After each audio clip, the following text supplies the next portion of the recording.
வணக்கம் நண்பர்களே, விஜய் பிரேக் பேசுகிறேன். அடுத்த 10 இம்பார்ட்டன்ட் விஷயத்தை நம்ம பார்க்க போகிறோம். முதல் விஷயம் என்னென்னா, நாம் எப்பயுமே ரெடியாக இருக்கணும். ஆல்வேஸ் பிஸ்னஸ் ரெடி அப்படின்னு சொல்லிட்டு என்னோட பாஸ் சொல்லுவாங்க. எதற்காக அப்படின்னா, பிஸ்னஸ் என்பது ஒரு தாய் போல. சரியா, எல்லா பிஸ்னஸ் மேனும் ஒரு 10 தாய்க்கு 100 தாய்க்கு 1000 தாய்க்கு சமம். ஒரு குழந்தைய பார்த்துக்கிறதுன்றது எவ்வளோ கஷ்டம் உங்களுக்கு தெரியும். அதை விட கஷ்டம் பிஸ்னஸ். அதனால் சாக்ரிஃபைஸ் பண்ண தயாராகுங்கள், தியாகம் செய்ய தயாராகுங்கள். எம்ப்ளாயி மாதிரி உங்களுக்கு லீவ் கிடைக்காது, டான் 1ஆம் தேதி சம்பளம் கிடைக்காது, போனஸ் இன்சென்டிவ் எதுவுமே கிடைக்காது. நீங்கள் தான் ஒவ்வொரு நயா பைசாவாக சம்பாதிக்கணும். சேலரி, கரண்ட் பில்லு, வாடகை, டேஷ் டேஷ் டேஷ் எல்லாத்துக்கும் உங்களோட உழைப்பை மட்டுமே அந்த நிறுவனம் நம்பி இருக்கு. நீங்கள் உங்களை மட்டுமே நம்பி சாக்ரிஃபைஸில் இறங்குங்க, பிஸ்னஸில் ஜெயிப்பீங்க. ரெண்டாவது விஷயம் என்னென்னா, உங்களுடைய பிஸ்னஸ் லீகலாக செட்டப் பண்ணப்பட்டிருக்கா. பேசிக்காக நான் ஒரு சில விஷயங்கள் சொல்கிறேன். முதல்ல ஒரு கம்பெனி ப்ரொப்ரைட்டர்ஷிப்பாகவே இருக்கக்கூடாது. அதனால் அதில் வர்ற டிரான்சாக்ஷனால் ஒரு யூஸும் கிடையாது. அடுத்த லெவல் பார்த்தீங்கன்னா பார்ட்னர்ஷிப். இப்போ தான் நீங்கள் லீகலாகவே வரீங்க. பட் எந்த அளவுக்கு பார்ட்னர்ஷிப் சக்ஸஸ் அப்படின்னு பார்த்தீங்கன்னா, மோர் தென் 90+ பிஸ்னஸஸ் ஃபெயிலியர். அதனால் தேர்ட் ஒன் நான் கிளியராக ஆப்ட் பண்ணுறது அதுதான், ப்ரிஸ்கிரைப் பண்ணுறது அதுதான், ரெஃபர் பண்ணுறது அதுதான். Third one private limited company.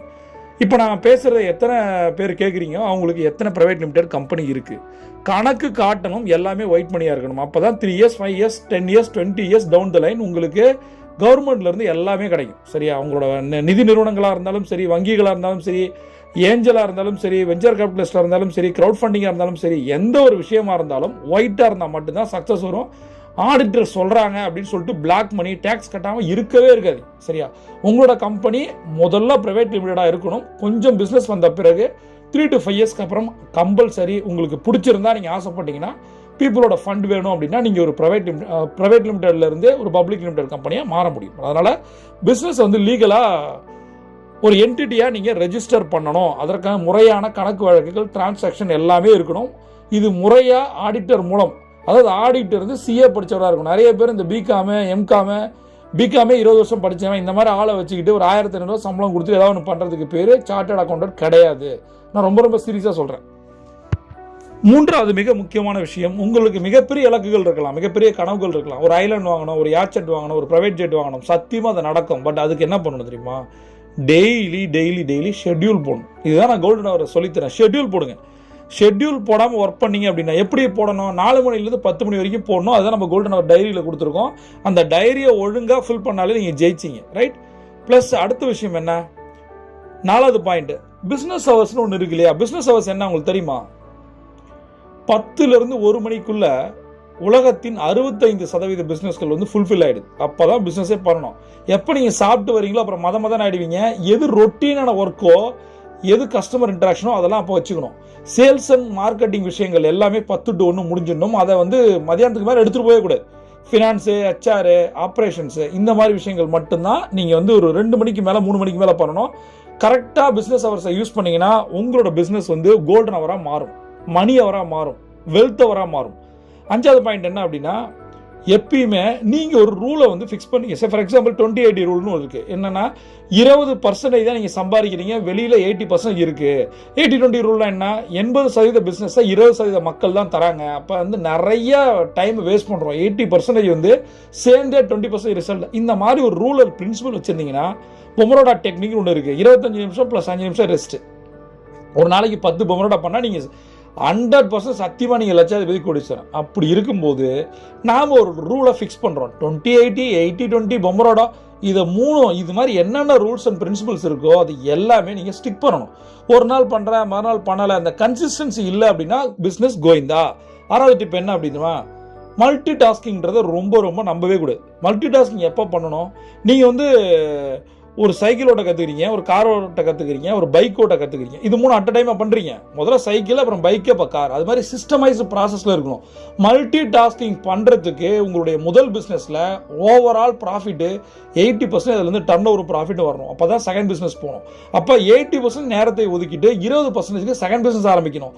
அதுக்கு ஒரு 40% டைம் கொடுக்கணும். அதுக்கப்புறம் தான் தேர்ட் பிஸ்னஸ். இந்த மாதிரி பண்ணுறதுக்கு பேர் தான் மல்டி டாஸ்கிங்.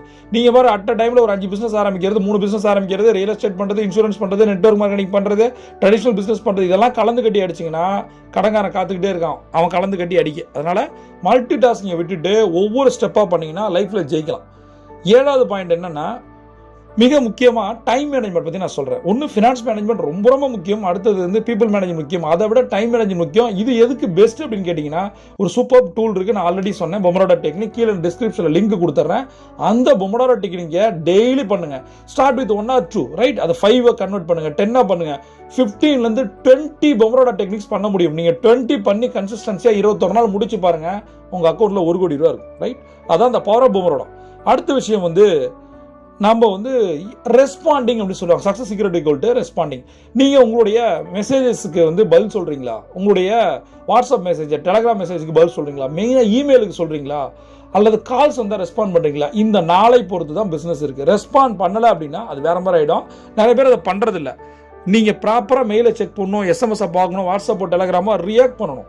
அவங்க என்ன நடக்குது அதுக்கு பதிலை உடனே சொல்லிடணும். நான் வந்து ரியாக்ஷன் டைம் அப்படின்னு சொல்லுவாங்க கிரிக்கெட்டில். அது மாதிரி என்ன பண்ணாங்க, நான் வேலை செஞ்ச நிறுவனத்தில் அந்த துறை வந்து பார்த்தீங்கன்னா அதுக்கான டைம் லிமிட்டே இல்லாமல் இருந்துடும். டெட்லைன் இல்லைனா என்ன ஆகும், பிஸ்னஸே காலி ஆகிடும். அதுக்காக எங்கள் நிறுவனம் என்ன சொல்லிச்சுன்னா, ஒரு கஸ்டமர் வந்தாருன்னா வெறும் 5 நிமிஷத்துக்குள்ளே அவரை திருப்பி அனுப்பணும், அவரோட ப்ராப்ளத்தை சால்வ் பண்ணு அப்படின்னு சொன்னாங்க. நாங்கள் வந்தோன்னே என்ன பண்ணுவோம் தெரியுமா, அவர் கையில் ஒரு செரான் கொடுத்துருவோம். அவர் 10:05 வந்தார் அப்படின்னா எங்களுக்கு ஒரு பதட்டம் இருக்கும். ஐயோ 10 ஆகுதுன்னு 5 நிமிஷத்தில் அவனை வெளியிலே அனுப்பணும், ஆனால் அவனை இன்னும் ஆக்சஸே பண்ணலேன்னு சொல்லிட்டு வேகமாக ஒர்க் பண்ண ஆரம்பித்தோம்.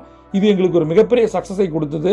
பல ஏஷியாவிலே நம்பர் 3 எங்களுடைய கம்பெனி, அது வந்து அடுத்த லெவல், எங்களோட டெக்னாலஜி வேற லெவலு. ரெண்டாவது, இந்த மாதிரி விஷயங்களை டைமை நாங்கள் மிச்சப்படுத்தும் போது நிறைய கஸ்டமர்ஸ் மற்ற நிறுவனங்கள் எங்கள்கிட்ட வந்தாங்க. அதனால எங்களுடைய பிஸ்னஸ் 14% முதல் குவார்ட்டரில் இன்க்ரீஸ் ஆச்சு. அந்த மாதிரி நிறைய சக்ஸஸ் சீக்ரெட் இருக்குது. இதுக்கு என்ன பண்ணணும், நீங்கள் வந்து டைமை வேஸ்ட் பண்ணக்கூடாது. அடுத்தது மீட்டிங்கிற வார்த்தை என்ன தெரியுமா? யாரை நீங்கள் மீட் பண்ண போகிறீங்க?